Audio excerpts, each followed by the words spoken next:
Far away on a distant planet, a spaceship spins out of control.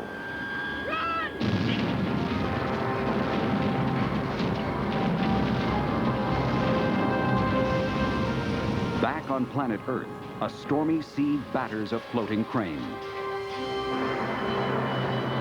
Two stunning sequences made possible with special effects techniques using miniature action models. Crafting models and miniatures is a fine art in itself, but photographing them to appear absolutely real on film is one of the toughest challenges in the movie industry. Coming up, we'll meet the masters of action miniatures, from Hollywood to Moscow. And we'll go to San Francisco in miniature with Forward Productions, a family business that sells spectacular scenes in small packages. Next on Movie Magic.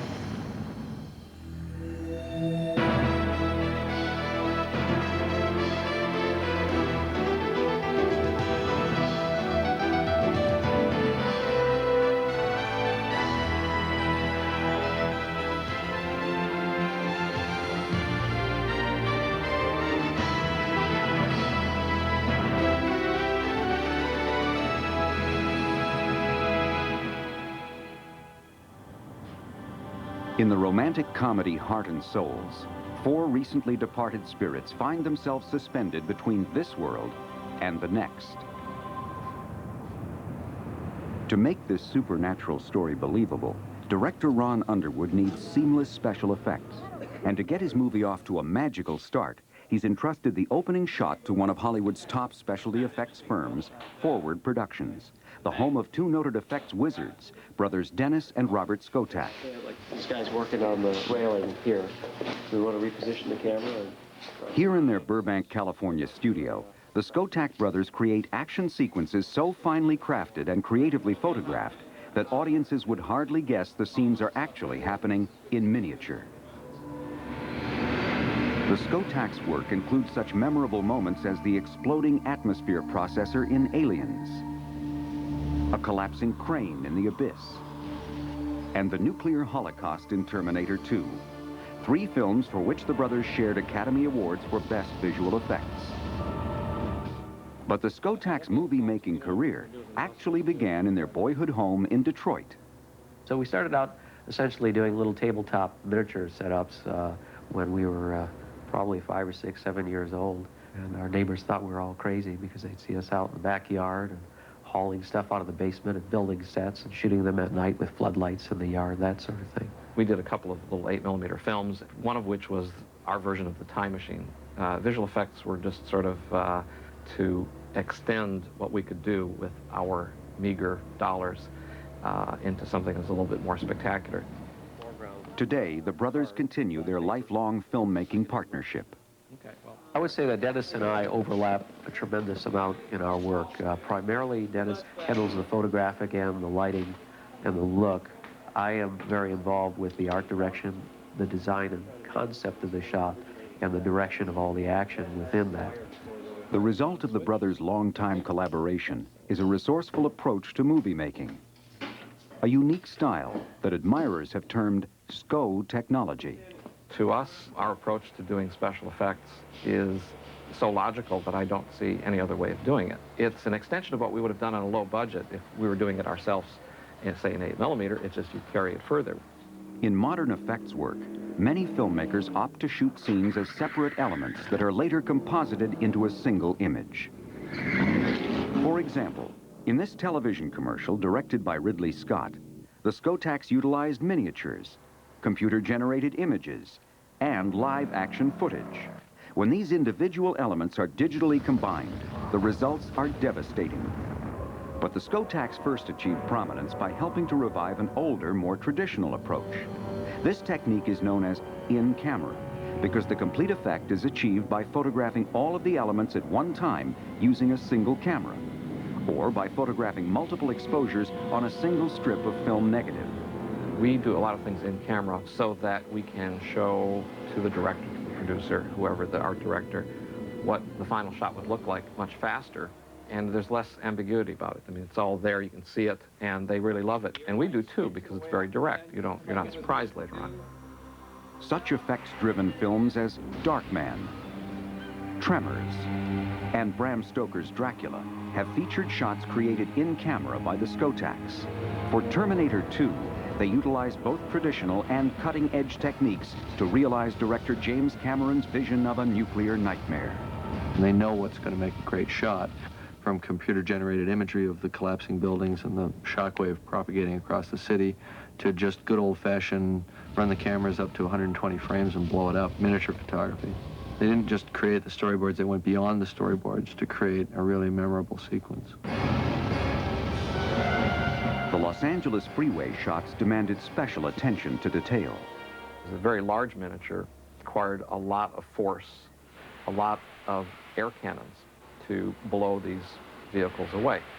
The vehicles were actually being pulled by cable. In addition to that, there were some palm trees that get blown over, and those were pulled by cables.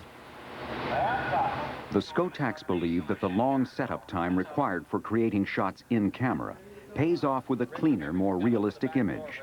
That's the way real life occurs. In a sense, when you're looking at a shot that's done in camera, you're seeing it as an integrated image. There's no guesswork. In contrast to the overwhelming fury of T2's Judgment Day, the Skotax work in Heart and Souls will be much more subtle. The opening scene will present an aerial view of San Francisco circa 1959. In setting up these opening shots of San Francisco, the flyover, we wanted to create this majestic, almost heavenly view of the earth, almost like here's God looking down, now starting to focus on particular characters in the scheme of life who have to live through these events. To create San Francisco in miniature, model makers handcraft 200 buildings out of plexiglass. They paint everything but the tiny windows black. Lights positioned underneath the set shine through the unpainted plexiglass, creating the illusion of sparkling skyrises. The challenge here is that to make the clouds look right, to make them feel like there really are clouds, because they're actually polyester fiber fill. They're stuff that's pillows are made out of. They work great as long as they don't droop, and one thing you can't have is a droopy cloud, because it just doesn't happen in real life. A lot of what we were doing was being very careful in the planning of the look of the art direction, and in creating little glints and blinks of light over the city, and clouds that came in just right and revealed parts of the city in a very magical kind of way. Pretty good. Once the Skotax complete this sequence, they begin work on another heavenly shot to close the movie. In the final scene, the film's two romantic leads, Robert Downey Jr. and Elizabeth Shue, are inside San Francisco's beautiful glass-walled conservatory. The shot has us seeing them embracing, and we pull up and away from the window of the conservatory and crane up and go up into the sky. Practical, the forward model makers build a 1/4 scale replica of the building's roof. Lights on. To photograph called rear screen projection. A film projector beams footage of the young couple onto a screen placed behind the model conservatory. A computer-controlled camera films the projected pictures through the glass roof, gradually pulling away to tilt up at the night sky. Rear screen projection is an old technique. It presents a challenge in that it has to look real. In the old days, you'd see somebody standing in front of the projection. You could tell what it was. Today, by doing proper lighting to the screen, you can make this look very believable. For this rear projection shot, the Skotax team mounts the conservatory model on its side. This allows for an easier setup of a shot that will encompass 180 degrees. Standing in for the night sky is a front screen dotted with stars made of reflective tape. Every one of those is hand glued on there. It's front screen material. Creates a beautiful starry nighttime sky. Previously shot footage of the couple is carefully projected onto the appropriate spot.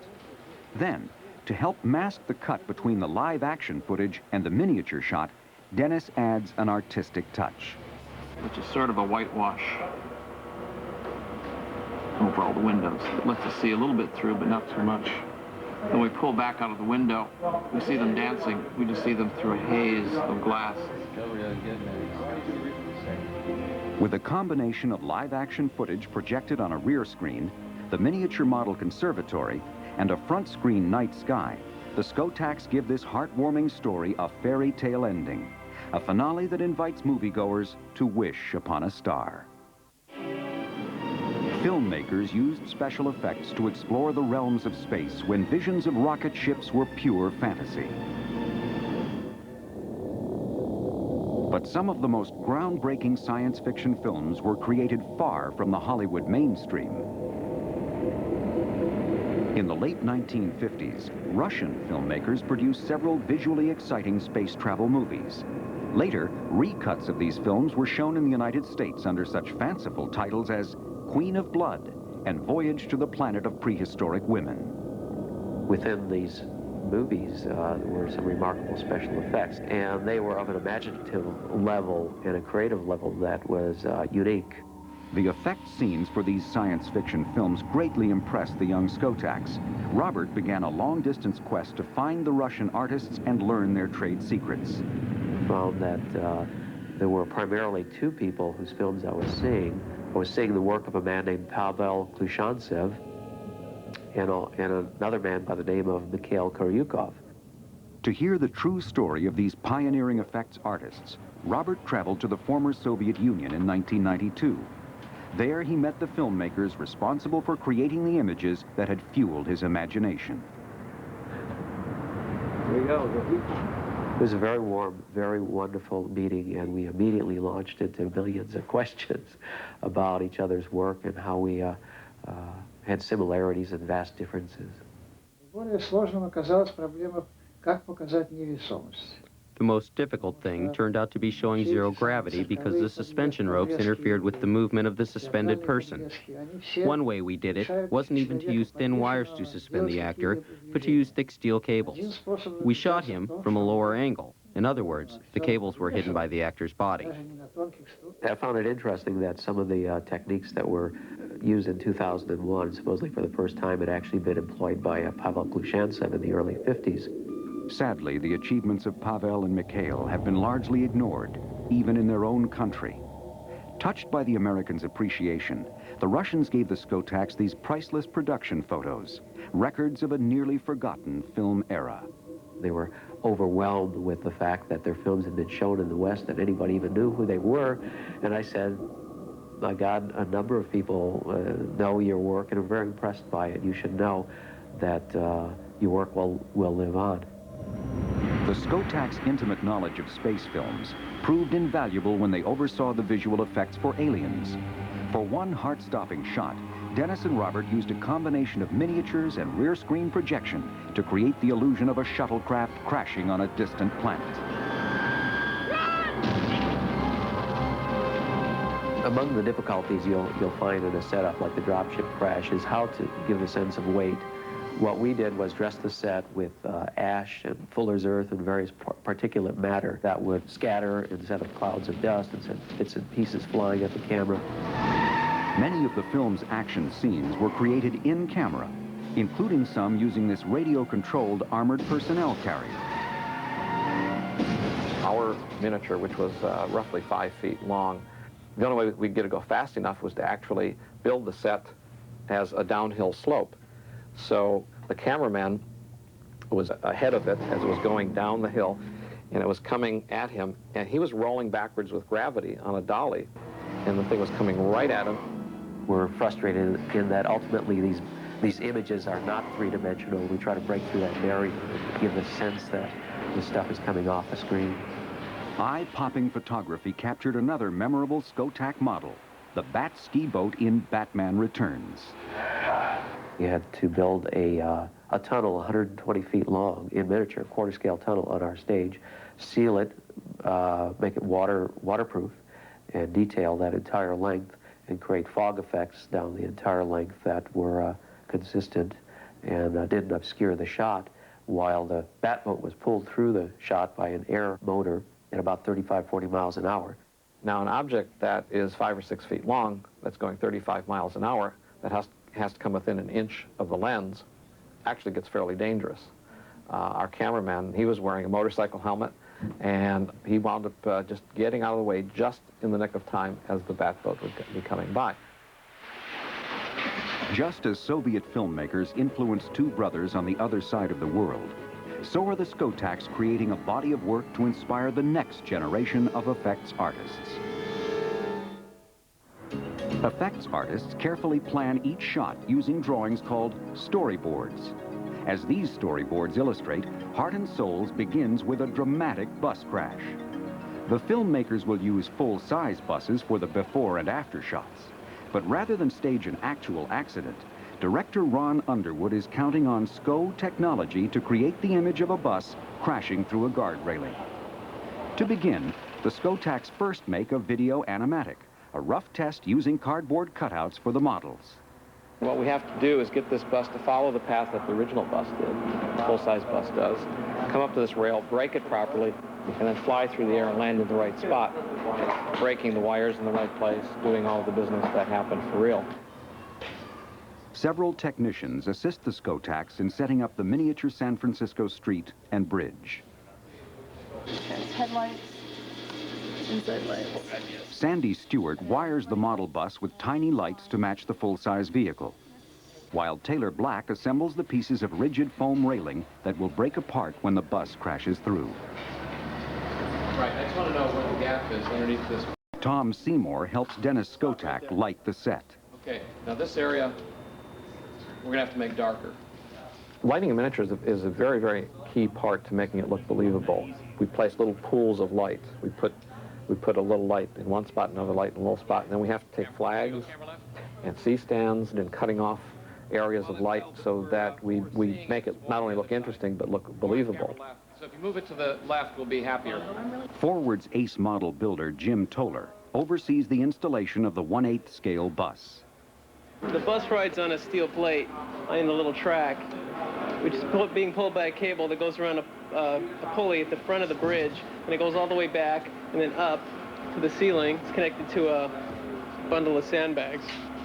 And those sandbags are connected to another trip release. So when that is pulled, the bags will drop, and it'll pull the chain reaction will pull the plate forward. When the trolley bus's cables break, a handheld grinder will create miniature sparks. As the team completes their work, Robert steps in to ensure the street will appear appropriately weathered. Dozens of minute details are checked in order to create a shot that is totally convincing. Right, okay, Taylor. So when I say it'll be roll camera, A-B smoke, just go ahead and put one on, then put the other on, because they'll get speed pretty quick. Once the bus is in motion, we don't stop rolling cameras. Right. There's nothing we can do about it. Even if the windows fall out or whatever. No matter what. With everything in place, filming begins. Roll camera. Speed, and action.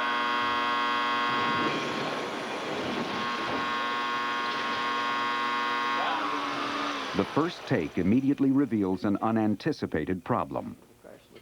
The shadow of the bus on the wall is showing how it hit and how it bounced. Lights can be reset to eliminate the shadow, but the bus's bouncing action will have to be concealed. A check of the models reveals some rebuilding time is necessary before a second take. But if we don't have to do an elaborate sky, then it's not a problem. The hours grow late. The Skotaks will spend the night re-envisioning the shot. The next day, the Forward team is back in action with some inventive ways to improve the bus crash. It was decided that we would try and block some of the action of the bus exiting with some foreground elements, which would be part of the shot. There'll be a parked car and a parking meter in front of it. Jim carves the meter body out of a rigid polyethylene foam and fabricates the glass piece out of plastic to quickly create a realistic miniature. The parking meter is positioned under a car fender to complete the shot. Down and just take the whole thing down. Yeah. Half an inch. The car no longer looks like it's parked way over past the meter. All of the elements are finally ready for another take.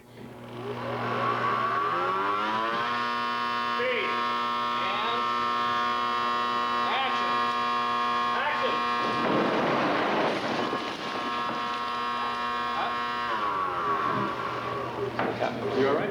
This time, the shot is perfect. And it's gone. After many hours of work, the forward team savors its success. So much more fun when it works.